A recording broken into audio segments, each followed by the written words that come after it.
ठन ठन गोपाल और डाकू फक्कड़ सिंह।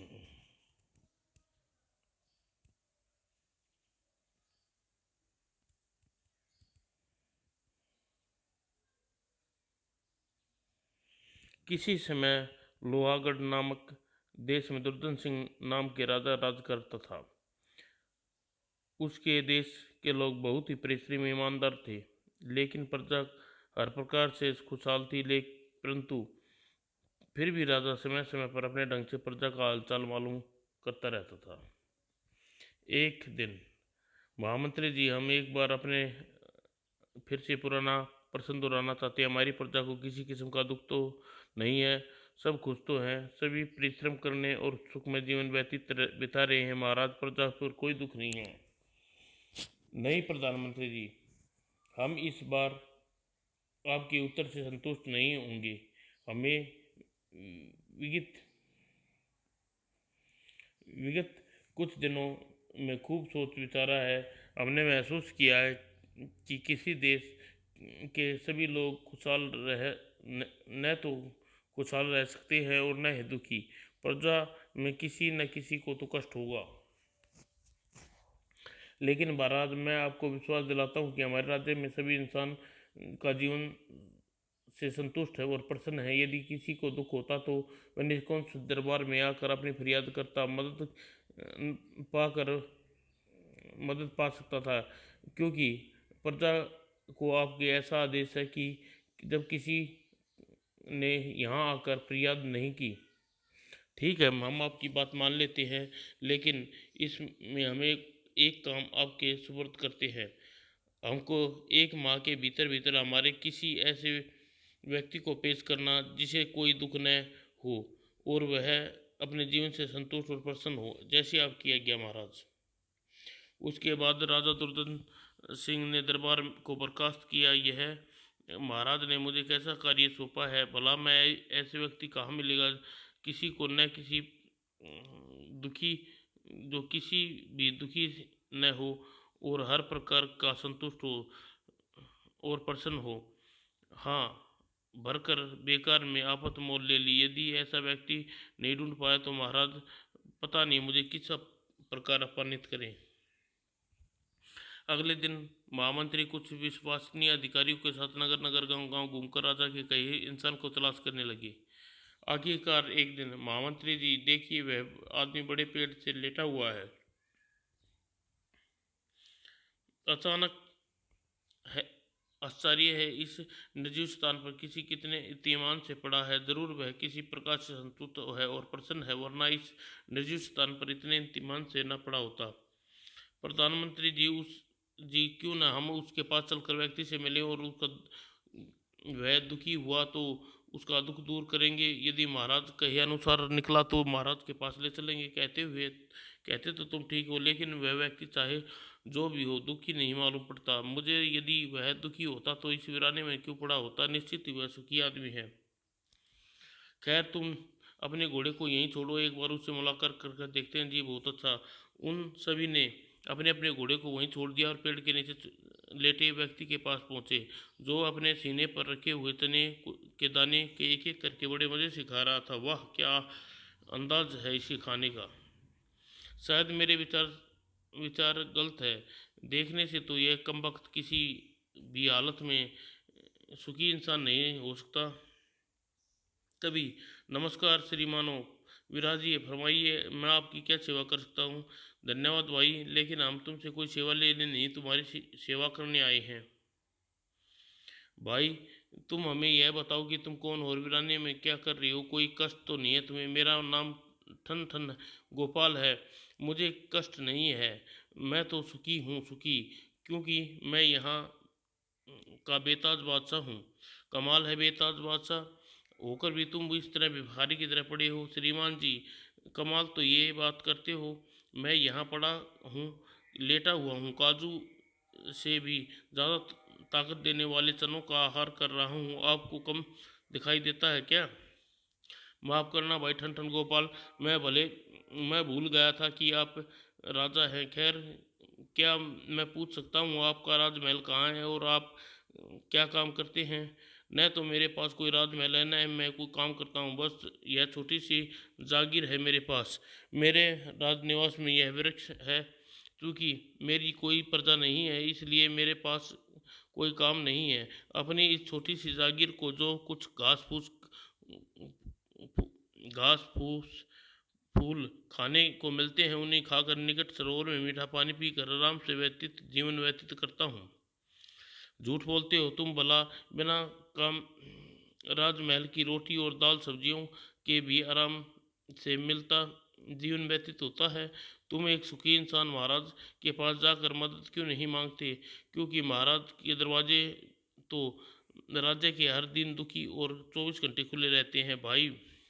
हाँ भाई, लेकिन महाराज से अवश्य मदद लेनी चाहिए, ताकि तुम उस मदद से कारोबार कर सको और धन की अर्जित कर सको और अपना महल आदि बनवा सको। लेकिन श्रीमान, मैं महाराज से धन लेकर करूँगा क्या? इसके कोई काम धंधा कारोबार नहीं करना आता। अरे भाई, काम धंधा धंधे की क्या पूछते हो? यदि कोई काम नहीं आता तो मजे से झक मारूं, वह क्या काम होता है श्रीमान?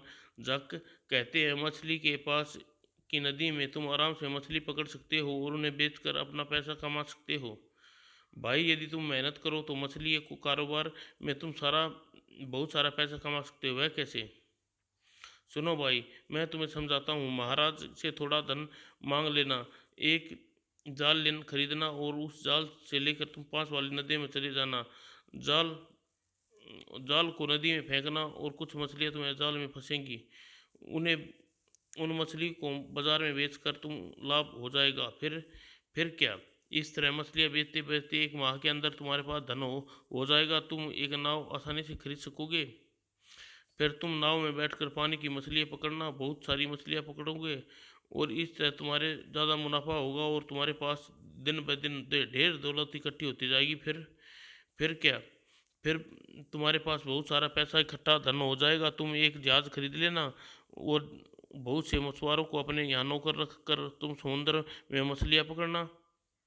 इस प्रकार आमदनी दुगनी तिगनी रात चौगुनी बढ़ती जाएगी और फिर धीरे धीरे जहाज खरीद लेना और मछलियाँ अंतर्राष्ट्रीय व्यापार करना आरंभ करना। फिर इस तरह तुम एक दिन तुम देश के नहीं बल्कि विश्व के सबसे धनी व्यक्ति बन जाओगे। फिर फिर क्या खाक तुम्हारा सत्यानाश। अरे मूर्ख, फिर तुम इस स्थान पर अपना आलीशान महल बनवाना और नौकर चाकर दासियाँ रखना, अच्छा पहनना और अच्छे खाना खाना, मजे उड़ाना। और फिर क्या लाल बुजक्कड़? फिर क्या इसी तरह पैर पसार कर आनंद से लेटना, जैसे अभी कुछ देर पहले लेटे हुए थे। लाल बुजक्कड़ मैं नहीं बल्कि आप हैं श्रीमान। क्या मतलब? मतलब यह कि आप मुझे इतने पापड़ बेलने के पश्चात जो सुख पाने की बात कर रहे हो, वह सुख तो मैं बिना पापड़ बेले ही भोग रहा हूँ। हे आइए आइए, बेकार में आप जाइए आप बेकार में आप लोग आराम दखल मत दीजिए। मैं इस देश तो क्या पूरे विश्व में सबसे सुखी इंसान हूँ। ओह, पता नहीं कैसे कैसे मूर्ख लोग राज्य में रहते हैं, जो जो जैसे सुखी इंसान हैं को सुखी समझते हैं। कहकर खराटे भरने लगा। अरे महामंत्री जी, मेरे विचार से महाराज को ऐसे ही व्यक्ति से मिलाना चाहिए। हाँ महामंत्री जी, देखिए यह अपने जीवन में कितने संतुष्ट लगता है। उसे दीन दुनिया की कोई चिंता नहीं। इसे असंतुष्ट और खुशहाल और सुखी है। महामंत्री जी, क्यों ना हम इसे महाराज के पास ले चले और अपने मुख से यह अपने आप कह देगा, यह देश का सबसे ज़्यादा सुखी है। वीर सिंह जी कहते हैं महामंत्री जी, अब हमारे पास ज़्यादा समय नहीं है। महाराज देखिए, समय अर्थात 1 माह का केवल चंद ही दिन शेष रह गए हैं। अगर आप लोग कहते हैं तो इसे ही महाराज के पास ले चलते हैं। फिर जो होगा देखा जाएगा। ये भाई उठो, हमारे साथ राजमहल चलो। टन गोपाल झुलसाया। ओह, आप लोग अभी तक नहीं गए? क्यों खामखा मेरे आराम में खलल डाल रहे हो बाबा? कहा ना, मुझे कोई कष्ट नहीं है, न ही मैं किसी की मदद की जरूरत है, हम जानते हैं। लेकिन तुम हमारे साथ राजमहल चलो। क्यों? उन्हें क्या तकलीफ है?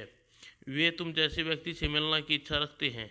यदि उन्हें मिलने की इतनी इच्छा है तो उन्हें से कहो यहाँ आकर मुझसे मिल ले। बेकार में के कामों में मेरे पास जरा भी वक्त नहीं है। क्या?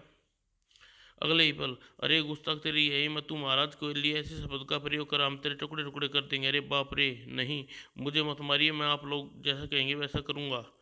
और चलिए, मैं महाराज से मिलने मिलने सिर के बल चलता हूँ। अब आए ना सही रास्ते पर चलो, लेकिन ध्यान रहे महाराज की शान में तुमसे कोई गुस्ताखी ना हो। महाराज यदि उसे लेकर राजमहल की ओर चल पड़े। महामंत्री, श्रीमान जी, इतनी सारी बातें तो हो गई, लेकिन अभी तक आप लोगों ने अपना परिचय नहीं दिया। मेरा नाम चक्रध्वज है। मैं इस देश का महामंत्री हूँ और मेरे साथ दरबारी हैं। हाय मेरी माँ, यह मैंने मुंह से महाराज के लिए क्या अंट संट निकाल दिया, लगता है मेरी खैर नहीं। जब महामंत्री ने उसे ठन गोपाल को दरबार में राजा दुर्जन सिंह के सामने पेश करा तो उसके बारे में सारी बातें बताई। राजा क्रोधित हो उठे। अरे आलसी कामचोर ठन गोपाल, क्या तुम्हें मालूम नहीं कि हमारे राज्य में बिना मेहनत किए जीवन व्यतीत करना एक अपराध है? जानता हूँ महाराज, लेकिन मेरे मेहनत न करने से आपके पीछे दो कारण हैं। एक कारण तो मैं आत्म संतोषी जीव हूँ, दूसरे दूसरे डरता हूँ कि कहीं मेरे मेहनत करने से दूसरों की रोजी रोटी को सुख चैन न छिन जाए। क्या मतलब? मतलब यह है महाराज, मैं दुनिया में ऐसा बुद्धिमान इंसान दूसरा नहीं है। यदि मैं दिमाग की मेहनत करूँ तो क्या? गुस्सा की माफ हो जरूर। यदि मैंने अपने दिमाग का इस्तेमाल करूँ तो आपका सारा खजाना मेरे पास आ सकता है। ओहो, हा हा, खामोश खामोश, हा हा हा। सब ने चुप होने पर, नौजवान, तुम क्या वास्तव में दिमाग से ऐसा करिश्मा करके दिखा सकते हो? हाँ महाराज, यदि विश्वास ना हो तो परीक्षा लेकर देख लीजिए। तब तो हम जरूर तुम्हारी परीक्षा लेंगे। हमारा खजाना तो तो तुम बाद में अपने दिमाग से अपने अधिकार में करना। पहले तुम अपने दिमाग से एक जोड़ी बैल लाकर लाकर दो तो तुम्हें जाने। ठीक है महाराज, कल ही देख लीजिए। लेकिन ध्यान रहे, वह बैल न तो खरीदे हुए हों न चोरी किए हों गए हों। यदि ऐसी कोई शिकायत हमें मिली तो तुम सबकी जिंदगी कारागार में चक्की पीसते गुजरेगी। मुझे मंजूर है महाराज।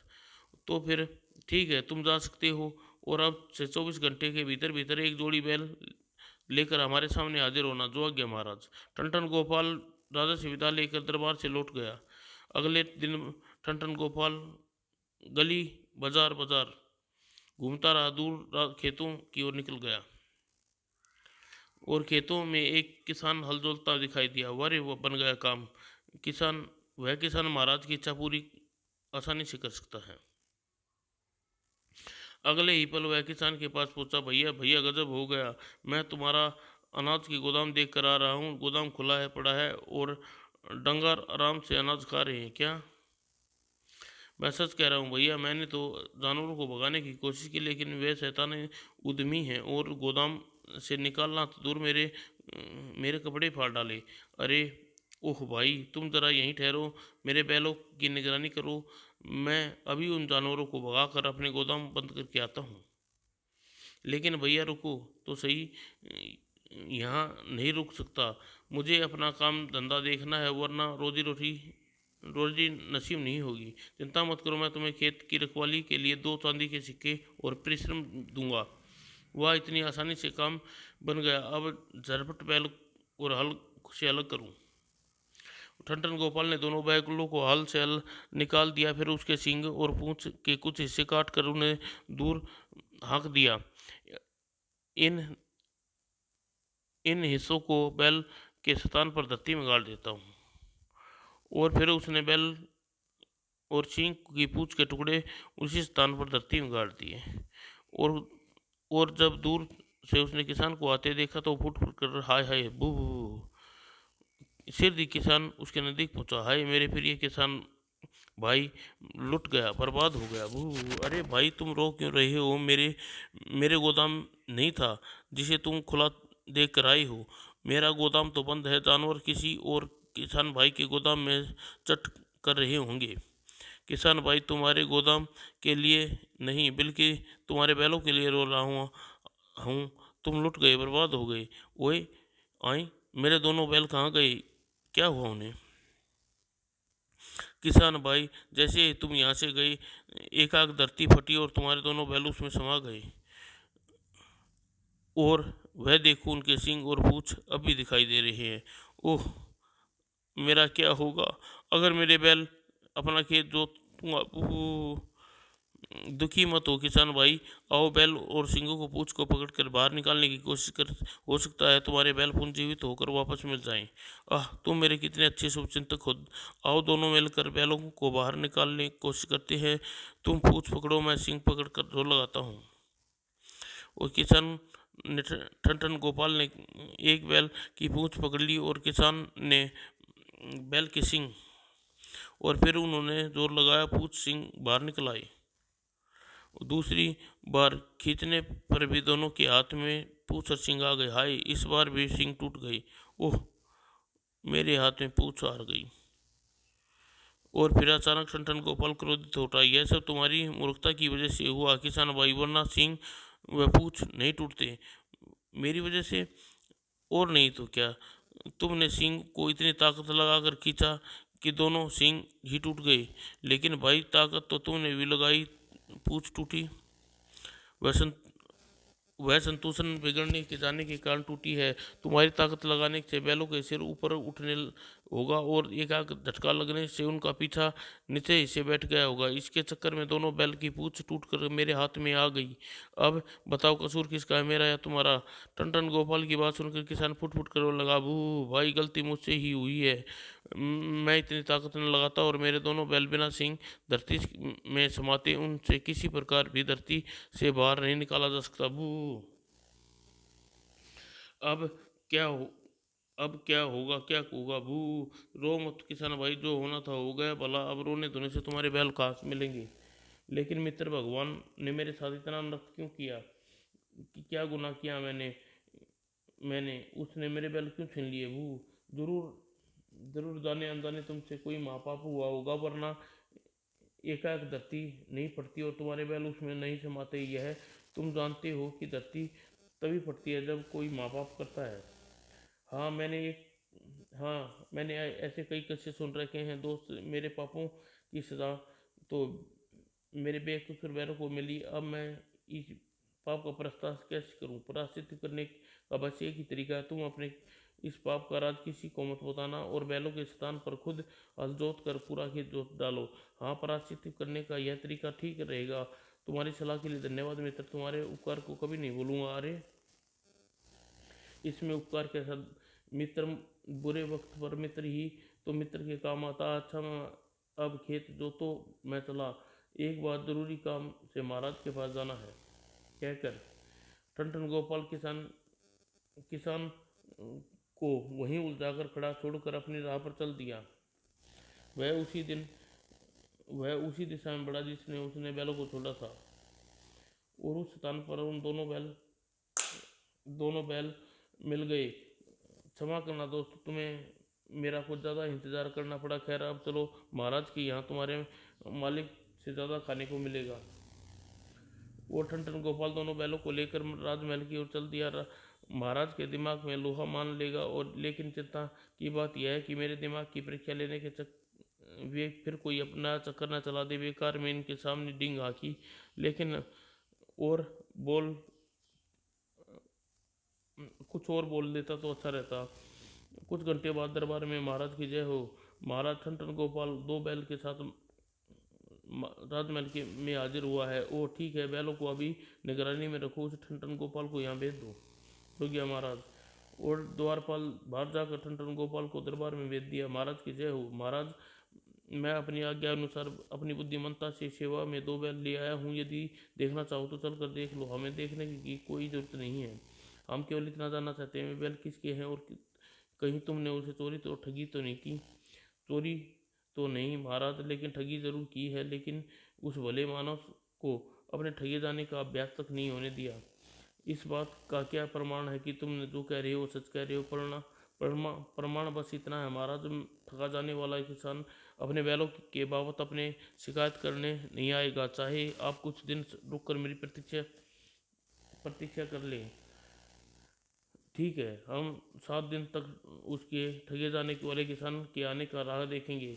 यदि वह 7 दिन के भीतर भीतर हमारे पास शिकायत करने नहीं आया तो तुम्हारी बात पर विश्वास कर लेंगे। सैनिक को ले जाओ इसे और छावनी में नज़रबंद कर दो। आज से 8वें दिन इसको हमारे सामने पेश करना। मारे गए, इतनी चतुरता का यह इनाम मिला मुझे। लेकिन सैनिकों से छावनी की ओर लेकर चल पड़े। सच, आजकल अक्लमंद होना भी गुनाह है, कोई कदर नहीं करता कम अक्लों का। अच्छा भला अपनी जागीर में आराम से कर रहा था, जब अक्लमंदी दिखाने के चक्कर में अब कैद खाने में डाल जा रहा हूँ। वो ठीक 8वें दिन ठन ठन गोपाल पुनः राज दरबार में सामने पेश किया। महाराज की जय हो। कहिए महाराज, आपने मेरे लिए क्या सजा ताली में या इनाम? तुम वास्तव में मेरे इनाम के हकदार हो ठन ठन गोपाल। हमारे पास आज तक कोई शिकायत लेकर बैलक के ठगे जाने की शिकायत लेकर नहीं आया। खैर, हम तुम्हें इनाम तो देंगे, लेकिन पहले तुम यह बताओ तुमने उन बैलों को कैसे हथियाया? तो सुनिए महाराज, यहाँ से घूमता फिरता शिकार के तलाश में दूर खेतों में निकला। वहाँ मैंने एक सीधे साधे किसान को हल जोतते देखा, लेकिन मेरे दिमाग में एक योजना बन गई। फिर ठन ठन गोपाल ने राजा को सारा किस्सा सुनाया। सब सुनकर राजा समेत सभी दरबारी ठन ठन गोपाल की अक्लमंदी की प्रशंसा की। ठन ठन गोपाल, तुम वास्तव में अक्लमंद इंसान हो, लेकिन हम चाहते हैं कि तुम उन बैलों को किसान को लौटा दो और जिसे ठगे गए हो। ठीक है महाराज, ऐसा ही होगा, लेकिन ध्यान रहे वो इस बार भी उसे पता नहीं चलना चाहिए कि तुमने झूठ बोलकर उसे ठगा, वरना लोग एक दूसरे पर विश्वास उठ जाएगा। जब ठन ठन गोपाल वहाँ से चला गया, महाराज ठन ठन गोपाल वास्तव में बुद्धिमान युवक है, अक्लमंद है। अक्लमंदी को देखकर मेरे दिमाग में एक बात आई है। दी इजाजत दे तो कहूँ? हाँ हाँ, कहो कहो। आपको कहने का निसंकोच कहो। कहिए महामंत्री जी। महाराज, हम जानते हैं डाकू फक्कड़ सिंह ने काफ़ी समय हमारे राज्य में उद्यम मचाया हुआ है। चूंकि वह चतुर है, इसलिए आज तक हमारे सैनिकों से पकड़ने में सफल रहे। वह यह जानते हुए भी कि वह उजाड़ जंगल में अपने परिवार के साथ मज़े से रहता है, सैनिकों के साए तक झलक नहीं देख पाए।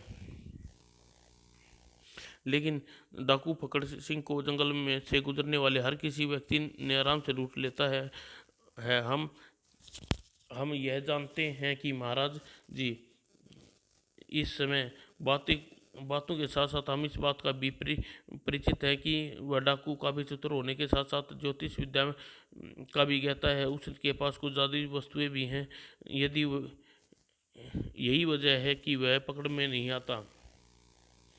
लेकिन आपका कहना ठीक है महाराज, लेकिन मेरी योजना के मुताबिक डाकू फक्कड़ सिंह को ठन ठन गोपाल दोनों की आपस में भिड़वा दिया जाए, शायद हमारे समस्या हल हो जाए। हम सब आपका मतलब नहीं समझे रहे महामंत्री जी।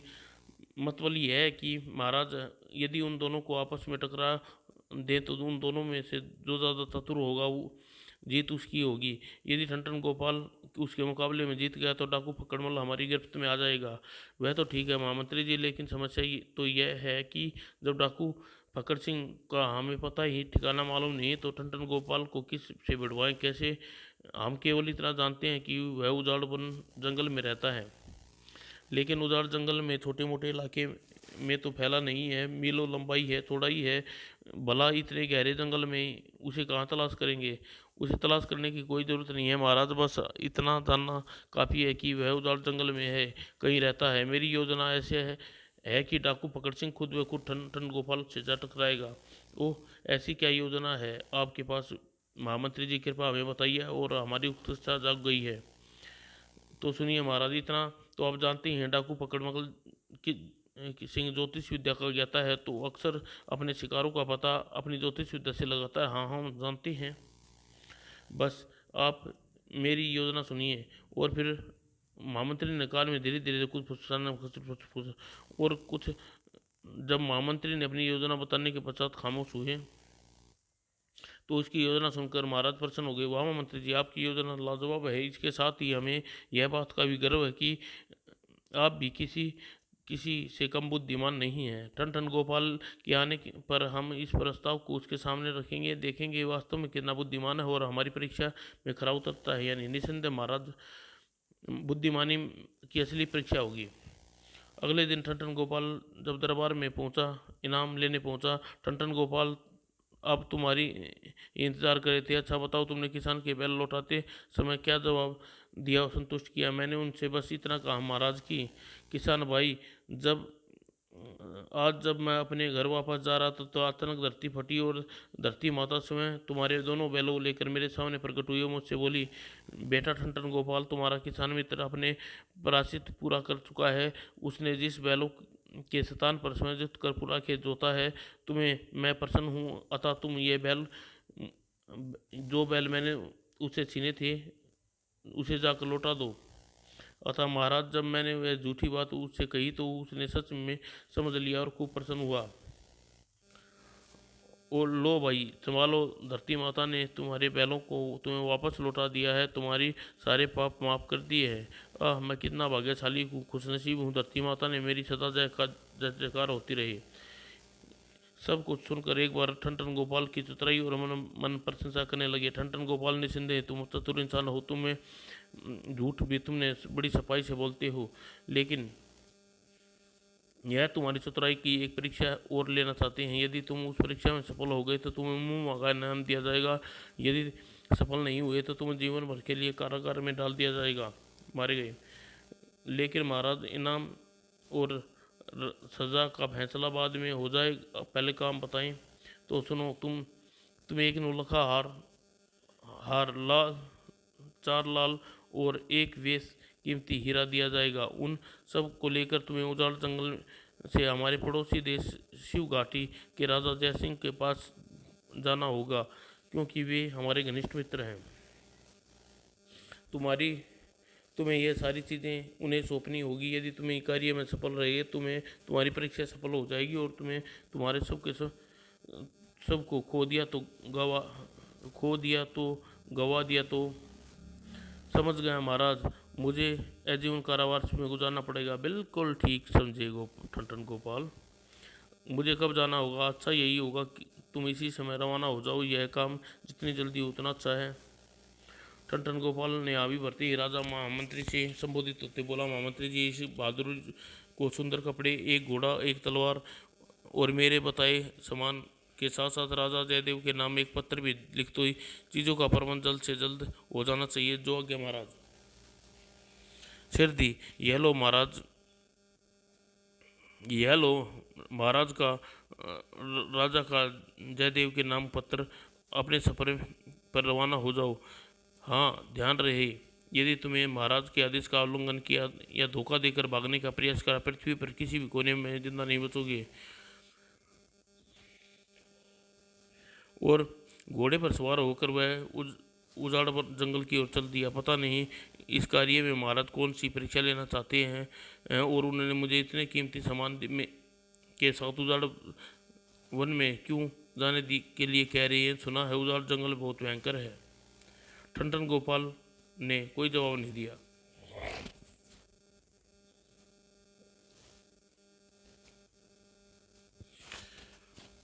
कई घंटे सफर करने के पश्चात ठनठन गोपाल उजाड़ वन जंगल में जा पहुंचा। मेरे साथ साथ घोड़ा भी बहुत थक गया है। अच्छा होगा कुछ देर आराम किया जाए, फिर आगे चला जाए। अतः एक पोखर में पानी पीकर उन दोनों ने एक पेड़ के नीचे आराम करने लगा। कब उसकी आंख लग गई पता ही नहीं चला। खर खर खर खर खर। और जंगल में दूर झुरमुटों के बीच में एक छोटा सा बना किला था, जो किसी को आसानी से दिखाई नहीं दे सकता था। यही था डाकू दक्कड़ सिंह का अड्डा। यही था दुष्यंत जादू पकड़ सिंह। सुनो, मेरी ज्योतिष विद्या कहती है कि हमारी सीमा में एक मालदार आसामी आई है, जिसके पास 9 लाख हार, 4 लाल और एक बेशकीमती हीरा है। वह इसी समय उत्तरी दिशा में कहीं मौजूद है। तुम फौरन ही उस दिशा में रवाना हो जाओ और लूट कर ख़त्म कर दो। और ध्यान रहे, गड़बड़ी नहीं होनी चाहिए। चिंता न करो सरदार, जल्दी ही लूटा हुआ सारा सामान आपके पास होगा। डाकुओं के जाने के बाद आश्चर्य है बापू, यह जानते हुए भी यहाँ का सबसे बड़ा खतरा है। तुम मालदार आदमी को इस जंगल में अकेले घूमने की हिम्मत कैसे की? इसी बात का आश्चर्य तो मुझे भी है। लगता है बेटी, वह कोई बहादुर इंसान है या फिर कोई इस इलाके से अनजान है। लेकिन बापू मुझे संदेह है कि तुम्हें फंसाने की किसी किस्म की कोई चाल न हो। क्या मतलब यह है कि बापू हो सकता है कि राजा का आदमी हो, उसके पास पूरी सेना हो, ताकि तुम जैसे ही उसे लूटने की कोशिश करो वह तुम्हें घर दबोचे। असंभव। मैंने अपनी ज्योतिष विद्या से पहले इसी संबंध में मालूम किया था कि उसके साथ कोई सैनिक दस्ता तो नहीं है, वह अकेला इसी जंगल में घुसा है। फिर बापू, अच्छा यही हुआ कि तुम इसी समय रहते इस विषय में कुछ मालूम कर डालो कि मुझे न जाने क्यों आज पहली बार बहुत डर लग रहा है, वह कुछ अनिष्ट होने वाला है। तुम ना कि डर रही हो बेटी, तुम मेरी शक्ति के बारे में नहीं मालूम। वह राजा का आदमी हुआ तो उसके साथ फौज भी हुई तो भी मेरा कुछ नहीं बिगाड़ पाएगा, मुंह की खानी पड़ेगी। हाँ तुम हाँ तुम कहती हो तो मैं इस बारे में यह जानकारी अवश्य प्राप्त कर लेता हूँ कि वह कहाँ से आ रहा है और कहाँ जा रहा है। कहकर डाकू फकड़ सिंह ने ध्यानमग्न होकर अपनी ज्योतिष विद्या का प्रयोग करने लगा। और कुछ देर बाद, बेटा तुम्हारा कहना कुछ कुछ सही है, वह व्यक्ति, उसका नाम ठंडन गोपाल है, वह राजा के आदेश पर सारा धन जंगल में शिव घाटी राजा को उपहार में देने के लिए जा रहा है, लेकिन अकेला ही है, उसके साथ ही सुरक्षा की सेना नहीं है। यह तो यह तो और भी ज़्यादा आश्चर्य की बात है बापू। राजा दुर्जन सिंह को यह बात अच्छी तरह जानते हैं कि जंगल के तुम बेताज बादशाह हो और तुम यहाँ से गुजरने वाले व्यक्ति को तुम्हें साथी को लूट लेते हो। से भी बहुत परेशान इस बात से भी बहुत परेशान भी है कि कई बार तुम्हें पकड़ने की कोशिश भी कर चुके हैं, और जानते बूझते उन्होंने ऐसी मूर्खता भरा कदम क्यों उठाया, उस व्यक्ति को क्यों इस मार्ग से शिव घाटी जाने को कहा। बात तुम्हारी ठीक है बेटी, लेकिन यह बात अपनी ज्योतिष विद्या से मालूम नहीं कर सकता, क्योंकि ठंडन गोपाल को भी यह मालूम नहीं है कि वह राजा ने ऐसा आदेश क्यों दिया। यदि उसे इस बात का मालूम होती तो वह अपनी ज्योतिष विद्या से इस बात को जान लेता। मुश्किल यही है तो मैं ज्योतिष विद्या का दायरा केवल इसी जंगल तक सीमित है। इसी जंगल के बाहर हाल चाल अपनी ज्योतिष विद्या को नहीं ज्योतिष विद्या से नहीं जान सकता। ओह, तो फिर उसने उनके मध्य कोई बात नहीं हुई। और जब टन गोपाल की आँख खुली, ओह काफ़ी देर हो गई, मुझे आराम करते हुए अब चलना चाहिए। उसका ध्यान पोटली की ओर गया जिसमें शिव घाटी के राजा ने नाम, पैगाम और दोनों नौलखा हार आदि रखा था। आई है पोटली कहाँ गई। उसने आसपास निगाह दौड़ाई तो उसे एक आंख वाले गधे के मुंह में अपनी पोटली दबी दिखाई दी और आराम से उसे चबा रहा था। अरे अरे गधे भाई, मुझ पर जुल्म मत करो, मुझे इसे उसे मत खाओ भाई, मुझे लौटा दो। लाओ प्यारे भाई, मेरी पोटली मुझे हवाले कर दो, बदले में तुम्हें ढेर सारी हरी हरी घास खिलाऊंगा। लाओ दो मेरे भाई मुझे मेरे बाप। लेकिन वह विचित्र गधे ने ठन गोपाल की हालत पर जरा भी दया नहीं आई। उस सचमुच पोटली को एक झटके में निगल गया। अरे अरे, अब महाराज को क्या मुंह दिखाऊंगा। क्या तुमने क्या किया सत्यानाश गधे, ढेंचू ढेंचू। वो ठन गोपाल अपनी फूटी किस्मत पर आंसू बहा रहा था कि वह रहा, घेर लो उसे। बाप रे डाकू, लगता है माल के साथ साथ अब जान भी हाथ धोना पड़ेंगे।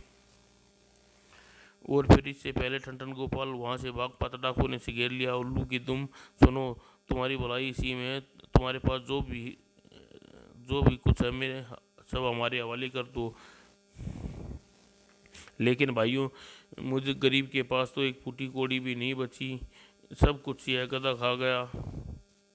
हाँ, तुम इस गधे को चीर फाड़ कर सारा माल तुम्हें मिल जाए। बंद करो अपनी बकवास, चुपचाप 9 लाख हार और 4 मोती और बेशकीमती हीरा हमारे हवाले कर दो, वरना तुम्हारे टुकड़े टुकड़े करके चिलकुए को खिला देंगे। आई, इन्हें सब धन के बारे में कैसे मालूम। राजा ये सब राजा की ही चाल तो नहीं। और विचार कर में आते हैं, अरे वो समझा यह सही बात होगी, इसलिए उन्होंने मुझसे कहा था धन धन गुम नहीं होना चाहिए। तो यह बात है महाराज, इस तरह मेरी परीक्षा ले रहे हैं। खैर, मेरा नाम भी ठन गोपाल है महाराज। इन बांसों को मैं उल्टे बरेली भेज दूं तो मेरा नाम भी ठन गोपाल नहीं। अच्छा हुआ गधे महाराज ने पोटली निगल ली, वरना ये डाकू जरूर मेरा सारा धन लूट लेते और मुझे घर का न और न घाट का। तो ऐसा ये क्या सोच रहे हो? हमें मूर्ख बनाने की बात सोच रहे हो? अच्छी तरह समझ लो, उस हालत में तुम्हारी जान चली जाएगी। और चलो जल्दी सारा माल हमारे हवाले करो।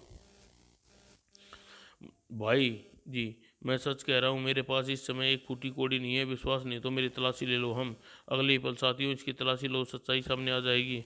और तुरंत डाकू ठन ठन गोपाल की तलाशी लेने लगे। छोटे सरदार के पास तो वाकई ये भी फूटी दमड़ी तक नहीं है। ओ छोटे सरदार, और इस हो सकता है इस बार बड़े सरदार की ज्योतिष विद्या गलत हिसाब लगा दिया हो। इस इंसान हमारे लिए बेकार है क्या? इस खत्म करते हैं, ठीक है? नहीं बड़े नहीं बड़े सरदार की ज्योतिष विद्या हरगिज गलत नहीं हो सकती। इसे बिना बड़े सरदार के आदेश से समाप्त करना नहीं ठीक नहीं होगा। ऐसा करते हैं, इसे सरदार के पास ले चलते हैं, वहीं इसकी जिंदगी और मौत का फैसला करेंगे। तब टन टन गोपाल उसके घोड़े पर बैठा और उसे अपने किले की ओर ले चले। आई आई महाराज ने अपनी जागीर में कितनी आराम की नींद सो रहा था, लेकिन तुमने एक चक्कर में मुझे घन चक्कर बना डाला, मेरी सारी नींद हराम कर दी। बेचारा बेचारा पता नहीं इस पर क्या बीते। अब मुझे इसके पीछे जाना चाहिए। हो सकता है उसकी मदद करूंगा। और ऐसा विचार कर गधा उसके पीछे चल पड़ा। एक आंख वाला गधा। दोस्तों, एक आंख वाला